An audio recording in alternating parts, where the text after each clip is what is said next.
Sugeng Rahayu, Sugeng Rahayu. Malam ini kita akan mengobrolkan tentang sejarah masa lampau, tentang pesisir Pantai Pandanggala dan sekitarnya. Apa di masa lampau, bagaimana bisa terjadinya pemukiman ada di sekitar sini. Nah, di depan saya kebetulan ada rekan kita, Mas Erwin Winarno dan Pak Wayan Artana yang ikut dalam obrolan malam ini. Kita simak pemirsa, semoga ini menjadi sama-sama pelajaran dan ilmu pengetahuan kepada kita. Terima kasih. Jadi terima kasih atas kedatangan Mas Erwin dan Wayan Artana. Rahajeng Ungi. Kita malam ini kita bicara tentang sejarah. Ini kan Pantai Pandanggala, ini kan sebenarnya dari dulu ini mungkin namanya tidak Pantai Pandanggala kan begitu Mas Erwin ya. Di samping ada Pantai Matahari Terbit. Nah, kira-kira kalau menurut Mas Erwin bagaimana, apa yang terjadi di masa lampau dulu sehingga kita bisa ada di sini, pemukiman sekitar sini ada di sekitar sini, ada pemukiman di sekitar Pantai Pandanggala ini. Jadi selamat malam dulu Pak Wayan dan Om Andi. Ini udaranya lumayan bagus, juga begitu anginnya kencang. Sejarah ibarat seperti buku yang bertumpuk-tumpuk. Setiap tumpukan buku, lempiran buku itu adalah punya kisahnya sendiri-sendiri. Dan kisah mana yang akan kita minati? Apakah itu kisah 100, 500, atau 1000, atau 2000 tahun yang lampau? Kan gitu. Iya, betul. Logikanya gitu. Kita balik ke tempat ini karena kebetulan kita sekarang berada di Pantai Pandanggala, di timurnya Sanur, dan memanjang pantai ini hingga tembusnya sampai terakhirnya itu di Gua Lawah. Masa lalu kita ambil seperti yang kita sebut awal, yaitu ibarat buku yang bertumpuk-tumpuk. Kita ambil sekarang sejarah itu pada 1500 tahun yang lampau, di mana tempat ini 1500 tahun yang lampau itu dikenal sebagai tempat pendaratan bagi leluhur yang sekarang sudah membentuk koloni-koloni yang membesar, yang sekarang yang kita kenal sebagai masyarakat Bali saat ini, termasuk kita yang ada di sini. 1500 tahun yang lampau, beberapa grup berdatangan ke tempat ini, sepanjang tempat ini, membentuk suatu koloni, membentuk suatu hegemoni keluarga yang awalnya mungkin 3-4 keluarga, akhirnya berkembang menjadi mungkin 20 keluarga di sekitar sini. Di timurnya sedikit ada 30 keluarga, kayak gitu. Nah, akhirnya 30 keluarga atau 20 keluarga dari itu membentuk suatu identitas.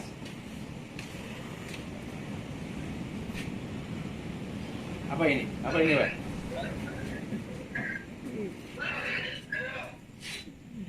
Membentuk suatu identitas.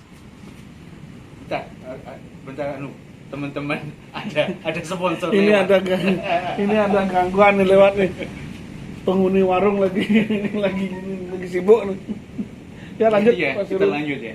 Ya, jadi karena kita santai ngobrol malam, silakan ngopi dulu. Saya pakai ini karena kopi ya. Saya senang ngopi soalnya. Kalau ngobrol malam saya harus dapat kopi. Ya masa dia kopi dulu. Jadi sebenarnya kebentukan koloni-koloni itu dari 3 kakak keluarga itu berkembang menjadi 20, itu kan seperti migrasi kan? Migrasi gitu. Kan begitu Mas. Karena begini, 1500 tahun yang lampau masih terdeteksi bahwa Pulau dan Jawa dan Bali itu masih satu, Madi. Masih bersatu. Masih bersatu pertama. Kedua, kenapa orang masa lampau itu naik kapal daripada memilih jalan darat? Kenapa kok naik kapal? Karena lebih efisien dan aman. Nah, Kalau jalur darat, jalur darat yang kita kenal sekarang ini berhentinya zaman dulu di Pulau Bali yang kecil ini, berhentinya itu pembatas alaminya itu di negara. Di Jemberana ke Jemberana. sini sudah nggak bisa. Kenapa? alam. Alam, faktor alam di sana itu Jurang. adalah hutan belantara yang besar.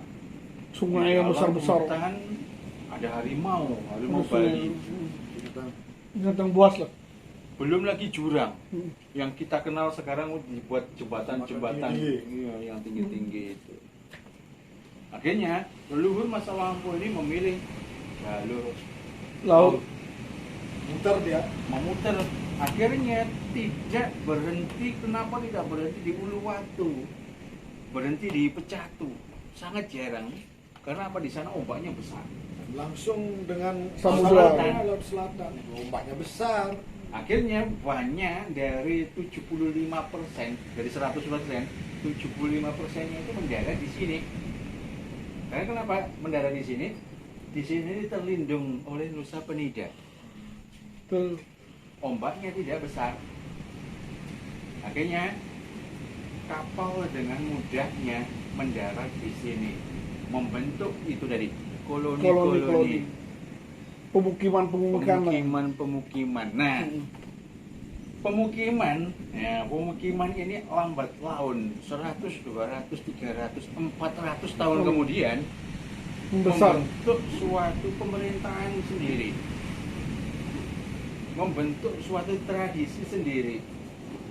Walaupun bahasanya sama, tetapi ada perbedaan antara pemukim di sini dan pemukim di sini. Dapat kita ketahui hingga hari ini bahwa bahasa di Bali, walaupun ini bahasa Bali, sama bahasa Bali, ada suatu perbedaan-perbedaan Iya. yang hanya orang Bali yang tahu. Betul. Karena apa? Dari logat. Dari logat. Satu dari logat. Kedua, tata bahasa pun berbeda. Nah, Contoh seperti orang Singaraja dan Tabanan berbeda. nah, Orang Tabanan dengan orang Badung berbeda. berbeda. Logat negara gitu sudah beda. Sudah beda. Udah jauh. Makin pasar. Itu pertama, bahasa. Ya, karena bahasa itu adalah faktor utama dari kehidupan manusia. Karena itu komunikasi kan. Tanpa komunikasi kita nggak bisa. Kedua, kepercayaan. Karena leluhur kita itu mempunyai kepercayaan yang disimboliskan menjadi suatu bentuk yang berarti kenyataan. Yang kita kenal sekarang adalah canang. Canang orang kita hingga hari ini dapat kita telusuri bahwa ada perbedaan-perbedaan. Canang di Badung berbeda dengan canang yang di Singaraja atau di dekat sini di Ubud gitu, tidak berbeda. Sesajennya berbeda-beda. Iya. Setiap tempat ini berbeda. Ini itu adalah bukti bahwa dari masa lampau koloni ini membawa suatu tradisi yang sama, tetapi di dalamnya ada suatu perbedaan yang kecil. Ada suatu perbedaan kecil, tetapi pada dasarnya ada suatu kesamaan. Nah, akhirnya tadi 400, 500, 600, 700 tahun kemudian, karena semakin banyak Semakin padat lah. beranak pinak ini Beranak tadi, pinak. lurus beranak pinak, membentuk koloni tadi itu, membentuk suatu pemerintahan sendiri. Mirip acara dulu transmigrasi dulu. Kan Nah, transmigrasi di Palu dulu kan sedikit, sekarang udah banyak. dapat kita telusuri hingga hari ini masih ada ini sejarah ini, dapat kita bisa lihat bahwa di Bali mempunyai banyak pemerintahan yang kita kenal hari ini sebagai puri. Sorry. Puri-puri di Bali ada 8. Nah ini sebagai pengetahuan pemirsa obrol malam ya. Kalau di Bali itu kerajaan itu disebut puri. Kalau di Jawa kan keraton. Nah kalau di Bali itu disebut puri.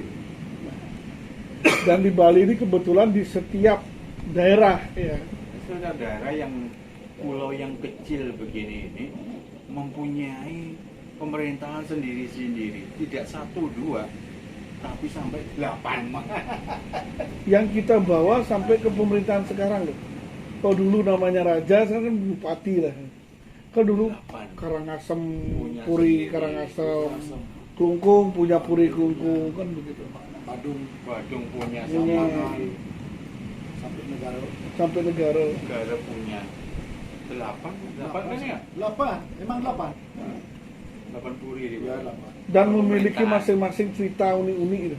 Dan ini bisa berperang. Dulu ini perang beneran. Oh iya, perang. Badung dengan ini, dengan Lo Singaraja Panji Sakti Perang. perang dengan Karangasem, di Plaga Badung ini tempat Iya. arena perang. perang, Mm-mm.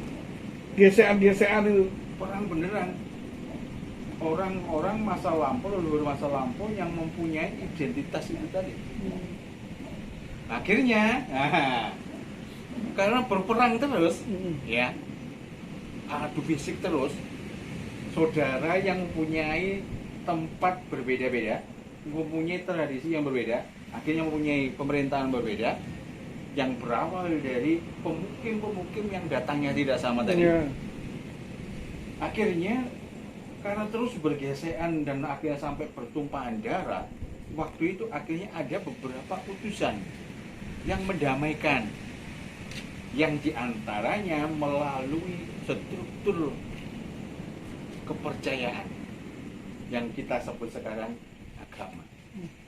Cuma dulu kan nggak kenal agama atau apa kan nggak, Ya. kepercayaan. Dulu kan kepercayaan, bahkan disebut dulu agama Tirta, kan kepercayaan Tirta. Kepercayaan akhirnya 800 tahun kemudian, ya, setelah kedatangan pertama itu, akhirnya ada suatu struktur kepercayaan. Nah, struktur kepercayaan inilah akhirnya paling tidak menyamakan atau menyatukan beberapa koloni di Bali yang berperang itu deh.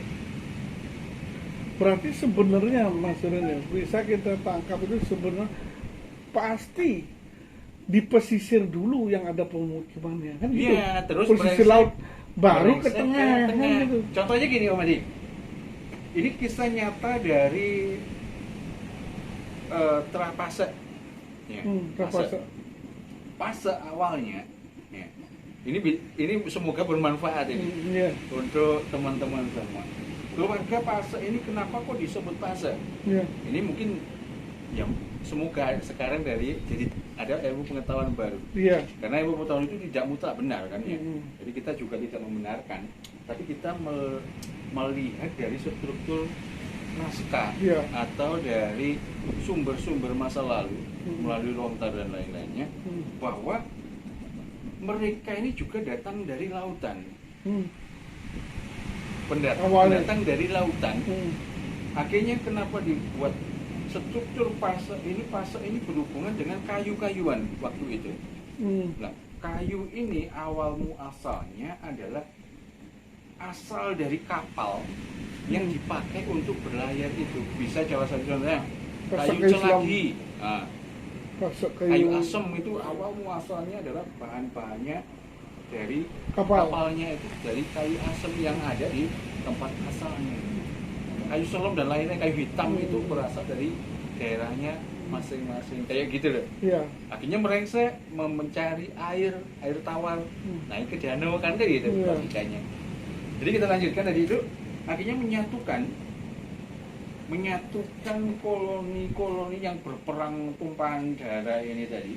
Dan ini benar kenyataan ini yang kita hadapi di Bali, bahwa ini setiap koloni ini berperang, si Badung dengan si negara atau si Badung dengan si Tabanan dan macam-macam ini sangat beneran punya tentara sendiri-sendiri. Nggak berjuang tuh. Iya. Akhirnya ada beberapa utusan keagamaan, kita punya keagamaan, saya ulang lagi, akhirnya menyatukan Puri dengan rakyatnya, dengan kehidupan setelahnya, kan gitu, yang kita kenal sebagai keagamaan hari ini. Nah, akhirnya struktur dari Puri utamanya itu kan di Puri waktu itu. Akhirnya di suatu tempat itu disamakan dengan tempat lainnya, walau akhirnya lambat laun ada perbedaan karena zaman. Contohnya gini, Puri pasti kebanyakan menghadapnya ke sana. Oh. Nah, waktu itu akhirnya mungkin tuntunan zaman ada geseran. Ada pergeseran. Nah, sebelah sini kiri, sebelah kiri pasti Pasar. pasar. Sebelah kanan pasti pura Pura. dan pura dalam. Hmm. Depannya entah itu kadang jaraknya agak pendek, agak jauh menurut tempatnya, Kondisi lah. kondisi. Pasti Geografis situ ya. ada Alun-alun. Nah, ini gitu. Jadi di sini ini ada suatu maksud tertentu, sesuatu kepercayaan yang diwujudkan melalui struktur dari tempat tersebut. Puri, Pasar, Pak. 7.000 pura dalam.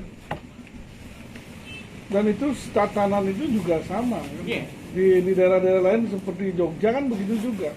Keraton Yogyakarta, depannya alun-alun, di sampingnya itu pasar kan begitu. Itu Jadi menjadi maksud- satu konsep. Ada suatu konsep yang kita kenal sebagai sekarang keagamaan yang disebutkan atau diwujudkan dalam suatu bentuk dari struktur kehidupan di masa itu yang meliputi puri, pasar, pura dalam dan etc. Kenapa kok begitu kan gitu kita Iya. pertanyaannya sekarang ya. Kenapa strukturnya seperti itu? Ya? Kenapa kok gak di Ada kerajaan, ada pasar, ada setre, kan gitu. Ada Ada alun-alun, pura dalam. ada pura dalam. Sekarang mana yang kita perlu bahas sekarang? Apa pura dalam? kenapa Purinya. pura dalamnya kenapa kok gak jauh begini? Pasarnya kenapa kok gak taruh di sini aja kan Kenapa gitu. semua berdekatan? 4 unsur. 5 adalah alun-alun di tengah. Cetus patahnya itu yang disebut. Kita terus patah lah. Kehidupan yang berpusat pada suatu pemerintahan. Rakyat ini kehidupan di sini ada tukar menukar kehidupan, kehidupan pangan, kehidupan masa lampau apapun di situ ada di pasar. Setelah meninggal di sini ada Setre. 3 unsur ini sulit dicetuskan, sulit diterjemahkan. Sehingga Dibuat pura dalam. Untuk memahami 3 unsur ini tidak semudah itu. Harus kita memikirkannya bahkan tidak sampai. Karena apa? Yang kita pikirkan, yang kita pelajari 3 unsur kehidupan ini ibarat sedalam-dalamnya dari atau seperti pura dalam. Nah, pura dalam di depannya ada bangunan meninggi, Iya. pasti. Meru, tumpeng kan. Meru, biasa disebut Meru. Pasti harus ada itu statusnya puranya dalam itu. Kenapa dibuat begitu? Karena orang masa lampau pun sekelas Resi dan macam-macamnya waktu itu orang-orang suci dan macam-macam tidak bisa menggapai atau Kedalaman itu. menyusuri Kedalaman. kehidupan 3 ini tadi. 3 unsur itu. Sedalam-dalamnya dipikir tidak bisa ibarat seperti dalam, tetapi dipikir setinggi-tingginya langit apa bagaimana kita tidak bisa menggapainya ibarat seperti Meru di pura dalam. Kan gitu. Oh gitu. Loh, kan unik tuh. Berarti memang, nah itulah perjalanan masa lampau ya. Jadi dari sesuatu tempat yang kosong kan begitu maksudnya. Pasti pulau kosong, tiba-tiba ada beberapa laut atau beberapa leluhur kita yang datang melalui lautan, Nah, membentuk suatu koloni-koloni membentuk suatu dari suku-suku, peradaban, sehingga dari akhirnya koloni menjadi suku-suku, untuk pemerintahan, membentuk pemerintahan, tata negara. membentuk keagamaan. Nah, Nah, jadi contohnya gini Pak Madi. Kalau kita balik ke awal, kita buktikan aja dengan nama tempat. Contoh, Contoh nama tempat. Ada beberapa nama tempat asalnya ini sekarang sudah berubah. Tetapi orang masa lampau itu punya catatan. Nah, entah itu dari Tamra atau entah Contohnya gini, nah, tempat yang kita ambil contoh di Baras itu, Canggu. Nah, Canggu. Canggu ini adalah pelabuhan di daerah Mojokerto zaman itu. Jadi pemukim-pemukim di Canggu waktu itu adalah orang-orang Mojokerto di pelabuhan Canggu waktu itu. Mojokerto Jawa maksudnya. Ya, berlayar menyusuri kali sungai. Kali Deras. Ya, sungai di Kali ini pelabuhan Canggu itu yang membelah Mojokerto menuju utara menuju Surabaya, berlayar menuju ke sini, membentuk koloni, menamakan tempat sesuai dengan tempatnya, Asalnya. dinamakanlah Canggu. Loh, di Mojokerto ada Canggu. Sekarang sudah gak kepake nama itu, Kalau tetapi dulu orang masa lampau di situ Canggu itu adalah suatu tempat bandar laut yang besar, pelabuhan laut besar. itu namanya Canggu. Yang di Mojokerto. Ya. Canggu namanya. Berarti sejarah Canggu yang ada Di sini di sini asal muasalnya itu dari Di Mojokerto. dari pelabuhan di Mojokerto. Contoh aja gini lagi, Sangla, nah, kayak gitu ya. Ya, Sangla atau Pekambingan. Nah. Nah, Pekambingan asal muasalnya kalau kita runut dari sastra masa lampau, ini dari Surabaya, dari pesisir Surabaya. Dari Pekambingan di Dari Surabaya. Pekambingan itu. Nah, berlayarlah di sini itu sekitar 1800 tahun yang lampau, yang seperti awal tadi itu. Membentuk pemukim baru di sini, menamakan sesuai namanya asalnya, dinamakan menjadi Kediri, dari Kediri pergi ke sini berlayar membentuk koloni lagi, jadi Kediri di sini. Oke. Mas Erwin, malam ini obrolan kita sangatlah penuh dengan ilmu dan pengetahuan ya. Mudah-mudahan bagi pemirsa obrol malam-malam ini bisa sebagai referensi pandangan. Ingat, ini bukan suatu kebenaran. Ini bukan suatu kebenaran, tapi ini suatu obrolan Referensi yang referensi dari baru. Nah, sebagai- semoga bermanfaat kan gitu Iya, ya. semoga bermanfaat lah untuk pemirsa sekalian. Sugeng Rahayu.